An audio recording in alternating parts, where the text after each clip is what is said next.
সুপ্রভাত বন্ধুরা, সকলে কেমন আছে? আশা করি সকলে ভালো আছে ঠাকুরের দয়াতে, আর আমরাও ভালো আছি। আর দেখো, সকাল সকাল আবার গোপাল তুলে নিয়েছি। গোপাল সোনাকে তুলে নিয়ে এই দেখো একবারে পুজো টুজো দিয়ে দিলাম। পরে দিয়েছি, এটা দেখাইনি।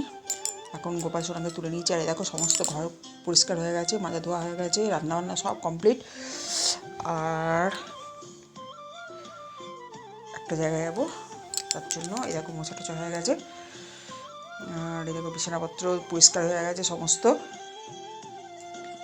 বিছানা ঝাড়া টাড়া হয়ে গেছে, গোছানো হয়নি, শুধু কাপড়গুলো পাট করা হয়নি, জানো তো? এই কাপড়গুলো শুধু পাট করলেই হয়ে যাবে। আর এদিকে এই যে এক গাদা ভিজিয়েছি, কাচবো। আচ্ছা, আর কেচে টেচে তারপরে চান করে পুজো দেবো এসে। আর এই দেখো আজকে রান্না করেই দেখেছি, কী কী রান্না করেছি দেখে নাও। দেখো ভাত করেছি, আর করেছি ঢ্যাঁড়স ভাজা, মানে ভেন্ডি ভাজা। আর করেছি দাদাভাইয়ের জন্য অল্প করে একটু ডাল, কেন ডাল ছাড়া খেতে পারে না। আর আমাদের করেছি এঁচোড়ের তরকারি। দেখো আমাদের লাগে না তো ডাল ঠাল। আর আর এই যে করেছি ডিমের ঝোল, আলাদা করে রেখে দিয়েছি যেহেতু শনিবার আজকে। আর এই যে দেখো, এই যে পুজো টুজো দিয়ে দিয়েছি চান করে এসে।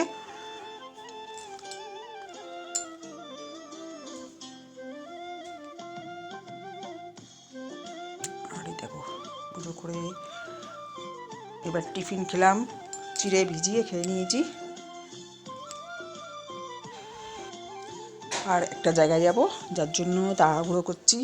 এই যে আমার ছোটো বোনঝিটার কদিন আগে তো অপারেশন হয়ে এলো, তারপরে আবার শরীর খারাপ, মাথা ফাথা ঘুরে পড়ে গেছিলো, যার জন্য আবার দেখতে যাবো, ওই জন্য একটু তাড়াহুড়ো করছি। আর এই দেখো বন্ধুরা, খাবারটা দেখাতে পারিনি। আর এই যে গোপাল সোনাকে ওই মিষ্টি নিয়ে এসেছিলাম, লেডিকিনি দিয়ে পুজো দিয়ে দিলাম, মানে সন্ধে দিয়ে দিলাম আর কি এসে। আর আজকের মতন এখানে রাখছি। ততক্ষণ সবাই ভালো থেকো, নিজের খেয়াল রেখো। কালকের যদি নতুন একটা ব্লগ নিয়ে আসি, ততক্ষণের জন্য সবাই ভালো থেকো, বাই।